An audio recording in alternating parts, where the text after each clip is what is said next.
नमस्कार। खास मुलाकात में आप सभी का बहुत बहुत स्वागत है। मैं हूं आपके साथ डॉक्टर जयती मिश्रा। खास मुलाकात में हर बार एक नई खास शख्सियत के साथ हम पहुंचते हैं, लेकिन आज जो खास मुलाकात में हमारे साथ खास शख्सियत मौजूद है वो शिक्षा के क्षेत्र से जुड़ी हुई है। शिक्षा जो कि किसी भी राष्ट्र के लिए भविष्य की नींव को रखती है। शिक्षा वो एक कह सकते हैं कि फाउंडेशन होती है जो व्यक्ति के व्यक्तित्व का निर्माण करती है और आने वाले समय में किस हद तक ऊंचाइयों को उसे छूना है ये भी निर्धारित करती है। बिना किसी देरी के आपसे रूबरू करवाती हूँ। हमारे साथ आज मौजूद है डॉक्टर सुधीरा, डायरेक्टर है एमिनेंट ग्रुप ऑफ एजुकेशन से। मैम, सबसे पहले बहुत बहुत स्वागत है खास मुलाकात में आपका। धन्यवाद मैम। सुधीरा जी, जब बात हम करते हैं शिक्षा की और बात करते हैं महिलाओं की शिक्षा के साथ जुड़ाव की, उस क्षेत्र में आप लगातार काम कर रही हैं। जिस तरह से आपसे ऑफ कैमरा बात भी हो रही थी, मैं चाहूंगी दर्शकों को इस कार्यक्रम की शुरुआत में आप ही बताइए कि किस तरह से ये शुरुआत हुई और आज कहाँ तक ये जो जर्नी है वो आप पहुंची है। जी मैम, मैं डॉक्टर सुधीरा 12 में मेरे एजुकेशन कॉलेजेस वगैरह अभी रन करवा रही हूँ मैं बेसिकली झुंझुनू से एक सैनिक परिवार से बिलोंग करती हूँ। मेरी स्कूली शिक्षा है वो झुंझुनू से हुई है। ग्रेजुएशन मेरा झुंझुनू से, हायर एजुकेशन मेरी कोटा यूनिवर्सिटी और जयपुर यूनिवर्सिटी से रही है। एट प्रेजेंट टाइम पे मैं कोटा यूनिवर्सिटी की रिसर्च स्कॉलर हूँ। स्टडी में मैंने नेट क्वालिफाई किया हुआ है 3 या 4 टाइम। पीएचडी में अवॉर्डेड हूँ ऑलरेडी, और एक पीएचडी में अभी दोबारा से कोटा यूनिवर्सिटी से कर रही हूँ। और कुछ सरकारी नौकरियाँ हैं, जैसे 4 सरकारी नौकरियों में मेरा चयन हुआ था, पर मैं सरकारी नौकरी में जाने के अपेक्षा मैं इस लाइन से जुड़ गई। सर का भी एक सपना था कि 12 में शिक्षा को बहुत एक ईजिएस्ट वे में हमें लेना था जी, जिसमें हमारा ज़्यादा जो है वो गर्ल्स सेगमेंट पे हमारा कार्य रहता है। महिला कॉलेज हमारे पास में है, तो हम दोनों ने मिलकर एक प्रयास किया कि 12 के लिए कुछ अच्छा किया जाए। जो कंपेयर टू कोटा है वो फैसिलिटीज़ हम अपने स्टूडेंट्स को यहाँ पर 12 के बच्चों को यहीं पर ही हम लोग प्रोवाइड कर दें। बिल्कुल। तो 12th क्लास तक मेरे पास में स्कूल है, बीएड कॉलेज है, एसटीसी कॉलेज है, साथ में स्वास्थ्य के क्षेत्र में हम लोग डी फार्मा प्रोग्राम रन करवा रहे हैं। और इसी साल से हम आकाश के साथ में भी हमने कोलैबोरेशन किया है कि कोचिंग जो बच्चे बाहर जाके कोचिंग नहीं ले पा रहे हैं तो उनको सारी की सारी सुविधाएं 12 में ही मिले। तो मैम, ये जो विजन है, जो सोच है, एमिनेंट ग्रुप ऑफ एजुकेशन, एक एम्पायर अब आपने खड़ा कर लिया है, लेकिन महाविद्यालय की स्थापना कब और कैसे हुई, कैसे वो सोच डेवलप हुई, उसके बारे में जरा दर्शकों को बताइए। मैम, शुरुआत में प्रवीण सर ने 2006 में बीएड कॉलेज शुरू किया था 12 में। फिर धीरे धीरे इस जर्नी को आगे बढ़ाते हुए 2008 में बचपन स्कूल लेके आए। फिर आईटीआई सेक्टर में इन्होंने अपने आप को कंप्लीट किया। 2015 में स्कूल प्लस डीएलएड कॉलेज की शुरुआत कर दी थी उन्होंने। फिर कंटिन्यूशन में जब हम लोग आगे बढ़ने लगे, हमें लगा कि बहुत अच्छा एक रिस्पांस हमें 12 में मिल रहा है जी। तो फिर लास्ट 3 इयर्स हो गए हमें, हम फार्मा कोर्सेज हमने स्टार्ट कर दिए थे जी। तो मुझे बताइए मैम, क्योंकि जिस तरह से आपसे बात भी हो रही थी, को एजुकेशन अगर आप इसे रखते तो हो सकता था कि मुनाफा बहुत ज्यादा होता, लेकिन मुनाफा साइड करके आपने बच्चियों की शिक्षा के लिए, महिलाओं की शिक्षा के लिए एक कोशिश की और उसी पर आपने बढ़ावा दिया। तो ये सब साइड में करके इतना बड़ा एम्पायर खड़ा करने के बाद में उसमें महिलाओं के लिए, बच्चियों के लिए खास व्यवस्था, बावजूद उसके किससे आप पैसा बहुत अच्छे से कमा सकते थे या फिर कोशिश ऐसी कर सकते थे जिससे को एजुकेशनल पूरा हो जाता, लेकिन आपका विजन क्लियर था इसमें, वो कैसे हुआ? मैम, यदि समाज में देखा जाए ना कि आज कोई महिला या कोई बालिका आगे के अध्ययन के लिए जाना चाहती है तो हमारे समाज की बाउंडेशंस बहुत ज्यादा है। बिल्कुल सही कहा। जिले से बाहर नहीं जाना, घर से दूर नहीं रहना, बिल्कुल, पेरेंट्स छोड़ना नहीं चाहते। तो वही सब चीजें थी कि हमारे के बच्चे जब सोचे पढ़ने के लिए तो फैसिलिटी उसको उसके घर के पास में ही मिल जाए। फार्मा कोर्सेज जब प्रवीण सर ने शुरू किया तब यही था कि यहाँ से बच्चों को बाहर जाना या बालिकाओं को बाहर जाना पड़ता था, जिसमें काफी पेरेंट्स नहीं भेजते थे, रिस्ट्रिक्शंस थे। तो फिर वो हमने यहाँ पे शुरुआत कर दी। और गर्ल्स के साथ में थोड़ा सा अच्छा भी लगता है मैम, जैसे मैं आगे बढ़ी, मुझे आगे बढ़ाने वाली मेरी मदर सब लोग थे, तो मुझे भी था कि महिला के क्षेत्र में मैं कुछ कार्य करूं। बच्चों के लिए तो सभी लोग, बेटों के लिए तो सभी लोग बाहर भेजते हैं, बिल्कुल सही। बेटियों के लिए एक बार समाज के दायरे में रह के यदि सोचें तो वो व्यवस्था मुझे यहाँ पर कंप्लीट करनी थी। तो प्रवीण सर का विजन यही था कि 12 में ही गर्ल्स सेगमेंट के साथ में हम लोग वर्क करें। बहुत अच्छा विजन है मैम, बहुत अप्रिशिएट मैं खुद भी इसे करती हूँ, क्योंकि महिलाओं के लिए अवसरों की कमी को अनुभूत करना और उसके बाद में उस पर काम करना, ये एक बहुत अच्छी बात है। लेकिन आपके महाविद्यालय के बारे में अगर देखा जाए तो परिणाम हमेशा 100% रहना, ये कैसे संभव हो पाता है? इसका कारण क्या है? किसकी मेहनत इसके पीछे आप मानते हैं, किसे श्रेय? इसका श्रेय मेरी जो टीम है मेरे महाविद्यालय में या मेरे विद्यालय में जो समर्पित भाव से मेरे जो शिक्षक हैं वो कार्य करते हैं। बिल्कुल एक फैमिलियर इन्वायरमेंट है। बच्चों की हर प्रॉब्लम्स को हम लोग सुनते हैं। किसी भी समय वो टीचर से कोई काउंसलिंग करे, कोई कंसल्ट करे, किसी चैप्टर टू चैप्टर वाइज मेरे टीचर्स उनको काउंसलिंग कंप्लीट करते हैं। समय से बाहर जाके, जैसे स्कूली जो समय है उससे बाहर जाकर भी टीचर से यदि संपर्क किया जाता है तो वहाँ पे ऑफलाइन मोड में टीचर्स वहाँ पे बैठ के बच्चों के लिए सारी की सारी फैसिलिटी प्रोवाइड करते हैं। महाविद्यालय का या विद्यालय का 100% परिणाम का श्रेय मैं पूरा का पूरा मेरे शिक्षकों को या मेरी पूरी टीम को देना चाहूंगी। बिल्कुल, और ये बहुत अच्छी बात हो जाती है। लेकिन मैम, शिक्षा बिना रोजगार की अधूरी आज के समय में नजर आती है। रोजगार की गारंटी के लिए बोलते सब लोग हैं, लेकिन आपके महाविद्यालय से जो प्रशिक्षणार्थी है वो कौन से फील्ड में, क्योंकि मुझे आपने बताया अभी ऑफ कैमरा, जरा दर्शकों को भी बताइए कहाँ कहाँ इस समय सेवाएं अपनी दे रहे हैं।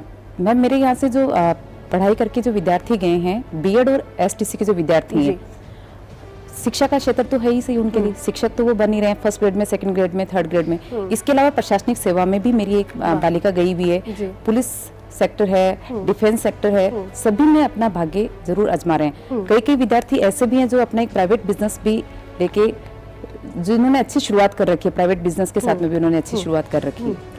तो ऐसा कोई आंकड़ा जिसमें सरकारी पद पर जितने प्रशिक्षणार्थी सुशोभित हुए हैं उनका कोई एक रॉ आंकड़ा आपके पास में होगा? 500 से अधिक मैम। 500 से अधिक, तो वंडरफुल। ये 500 से अधिक बच्चों को एजुकेट करके उस जगह पर पहुंचाना, ये कैसी फीलिंग है मैम? किस तरह से वो आपको ग्रैटिट्यूड भी शो करते होंगे? आपसे मुलाकात भी बाद में हुई होगी। मैम, ये मेरे लिए बहुत सुखद क्षण रहता है जब विद्यार्थी आके जब मुझे ये बताता है कि आज मेरा इस जॉब में सिलेक्शन हो गया। उससे भी ज्यादा अच्छा मुझे जब लगता है जब उसके अभिभावक साथ में आते हैं जी, और वो मुझे कहते हैं कि इस महाविद्यालय का, इस विद्यालय का चयन करना हमारे लिए बहुत अच्छा रहा। वो मेरे लिए सबसे शानदार रहता है। और एक बार उसमें मैं मेरा एक सपना देखती हूँ, मैं मेरी मम्मी का एक सपना देखती हूँ कि मेरी मम्मी को हमेशा लगता था कि कोई भी बालिका या कोई भी बालक हो, वो जब तक सेल्फ डिपेंडेंट नहीं हो जाता तब तक उसका जीवन सही तरीके से नहीं चल सकता। जिस दिन वो एक 22 साल की उम्र जब बच्चे की रहती है तभी उसको सरकारी नौकरी जब मिल जाती है, बिल्कुल, तो वो उसको आगे बढ़ने के बहुत सारे अवसर हो जाते हैं और उसको खुद के ऊपर बहुत ज्यादा कॉन्फिडेंस। तो वो चीज मेरे लिए रहता है कि यहाँ से बस डिग्री डिप्लोमा ही नहीं ले रहे, कैंपस का इन्वायरमेंट देख के या वहाँ के टीचर्स की काउंसलिंग को देख के बच्चे आगे से आगे कंटिन्यू अपनी जॉब और खुद से सेल्फ डिपेंडेंट हो रहे हैं। बातों का सिलसिला आगे भी जारी रहेगा। यहाँ रुके एक छोटे से विराम के लिए, जल्द हाजिर होंगे।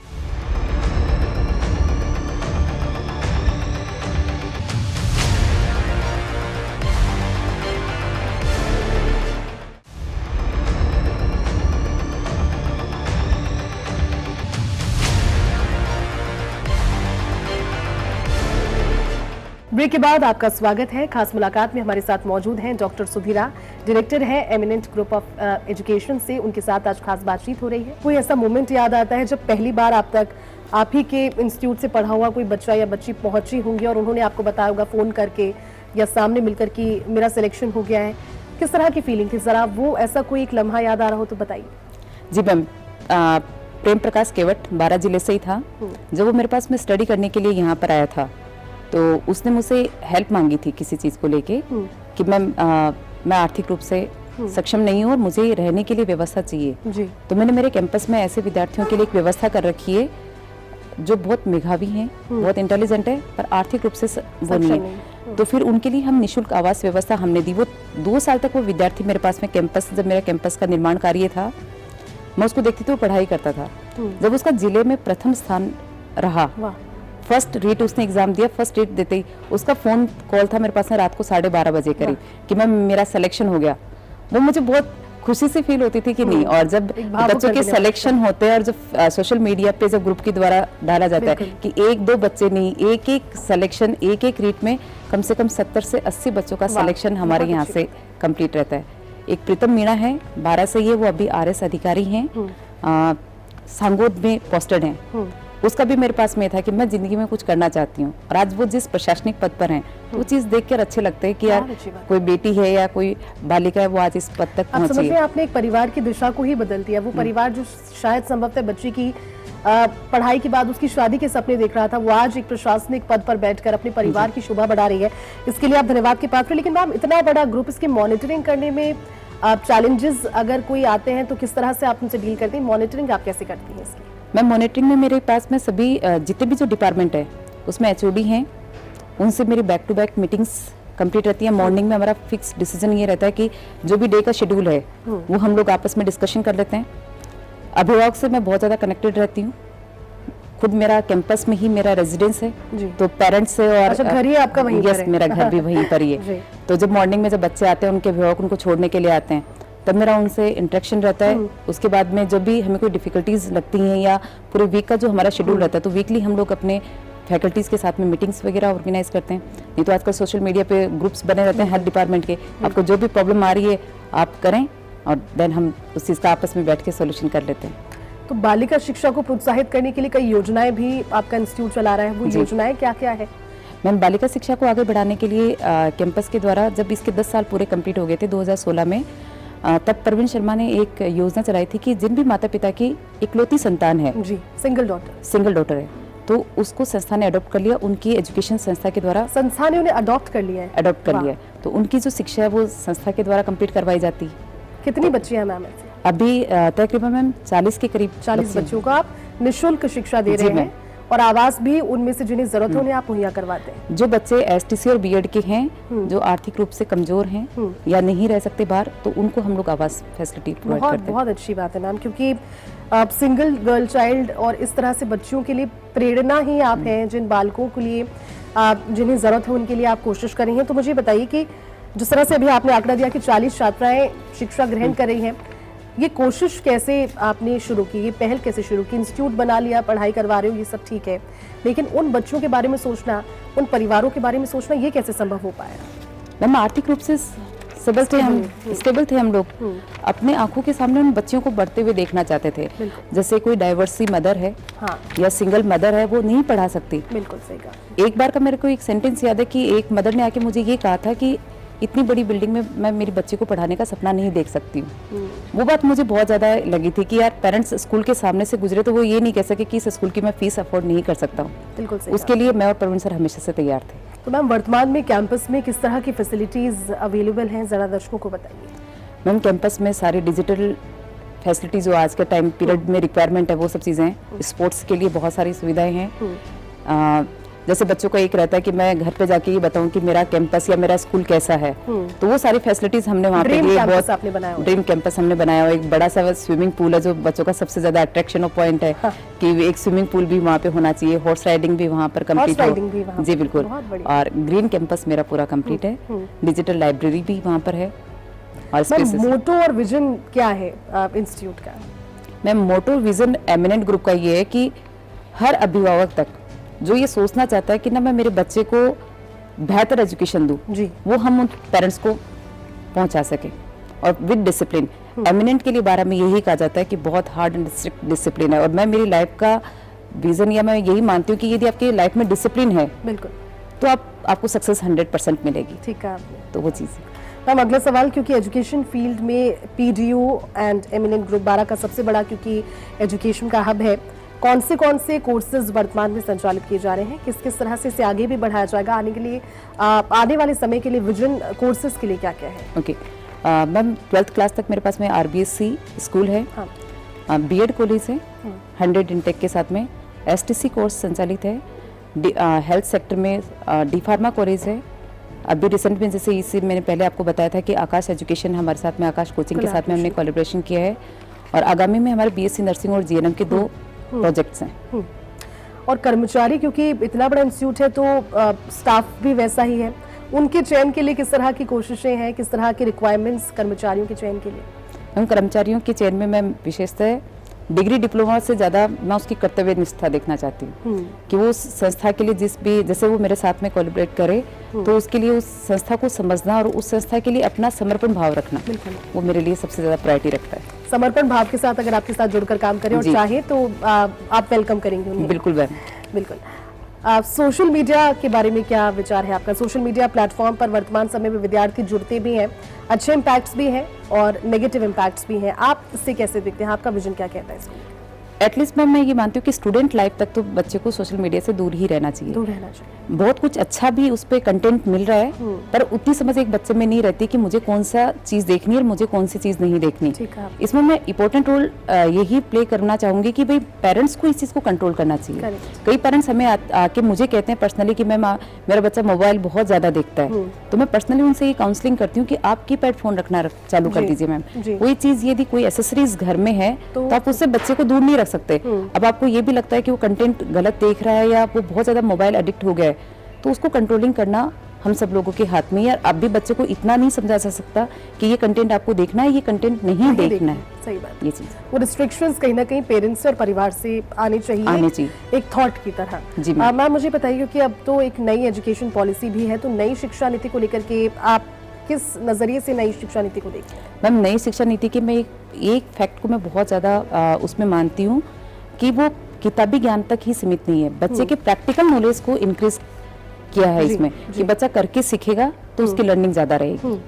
तो यानी कि खुद प्रैक्टिकली उस चीज को किया जाए इम्प्लीमेंट, और उसके बाद में वो नॉलेज खुद से गेन करी जाए। मैम क्योंकि विभिन्न पुरस्कारों से आपको नवाजा गया है, 12 रत्न भी आपको मिला है, इस नाते विकास किस तरह से हो उत्तरोत्तर, उसके लिए आप क्या कोशिशें करेंगे? आपका विजन विकास को लेकर के क्या है, प्रोग्रेस को लेकर क्या है?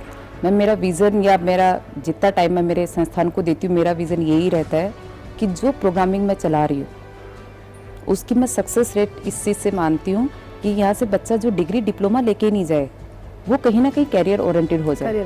कैरियर ओरिएंटेड में मीन यही आता है कि वो गवर्नमेंट जॉब या किसी भी सेक्टर में जाए, उसके पास में इतना प्रैक्टिकल नॉलेज हो कि संस्था उसको अडॉप्ट कर ले कि नहीं ये व्यक्ति टैलेंटेड है, हम इसको जॉब देने के लिए तैयार है। तो आपके संस्थान के, आपके इंस्टीट्यूट की नींव आप किसे मानते हैं? कौन फाउंडेशन है आपकी इंस्टीट्यूट की? परवीन सर की मदर। अच्छा जी, उनके विजन से सब कुछ होता है। किस तरह से, थोड़ा सा ब्रीफ अगर आप बताएं तो। परवीन सर की मदर का भी एक चीज़ थी कि जहाँ से वो बिलोंग करते थे या उनका एक ड्रीम था कि एजुकेशन लाइन में कुछ अच्छा करना है, वो अपने बच्चे को बढ़ते हुए देखना चाहते थे। तो सबसे ज्यादा खुशी और प्रसन्नता कब होती है मैम? जब बच्चे का फोन कॉल आता है कि मेरा गवर्नमेंट जॉब सिलेक्शन हो गया, ये मेरे लिए सबसे ज्यादा प्रसन्नता का विषय रहता है। या कोई बच्चा किसी अच्छे सेक्टर में जाके अपनी उपलब्धि हासिल कर लेता है, तब मेरे लिए बहुत सुखद ये रहता है कि मैं डिग्री डिप्लोमा ही नहीं चला रही, कहीं ना कहीं मैं बच्चों को जॉब के लिए भी उस चीज में लेके करियर ओरिएंटेड। जी मैम जाते जाते एक आखिरी मैसेज हमारे दर्शकों के लिए अगर कुछ देना चाहें सर? आखिरी मैसेज यही है कि सभी अभिभावक और जैसे स्कूल से बहुत सारी उम्मीदें रखते हैं अभिभावक, मैं कहती हूँ 50% स्कूल का योगदान रहता है, 50% अभिभावक का योगदान बच्चे की उसमें रहता है। दोनों यदि साथ में मिलकर चलेंगे तो बच्चे की बेहतर एजुकेशन रहेगी, स्कूल कंप्लीट अकेला नहीं कर पाएगा। धन्यवाद डॉक्टर सुधीरा, बहुत अच्छा लगा आपसे बात करके और काफी सारी चीज हमें भी सीखने को मिली जिस तरह से आपने अपना विजन बताया। धन्यवाद बहुत बहुत आपका बताने के लिए। Thank you. तो खास मुलाकात में हमारे साथ डॉक्टर सुधीरा एमिनेंट ग्रुप की डायरेक्टर आज मौजूद थी, जिन्होंने अपने एजुकेशनल ग्रुप को लेकर तो बातें की ही, लेकिन साथ ही साथ शिक्षा के महत्व को भी आपके साथ साझा किया। उम्मीद करते हैं आज का संस्करण, आज का एपिसोड आपको पसंद आया होगा। अगली बार होगी फिर से एक नई शख्सियत के साथ मुलाकात, तब तक के लिए मुझे और मेरी पूरी टीम को दीजिए इजाजत। नमस्कार।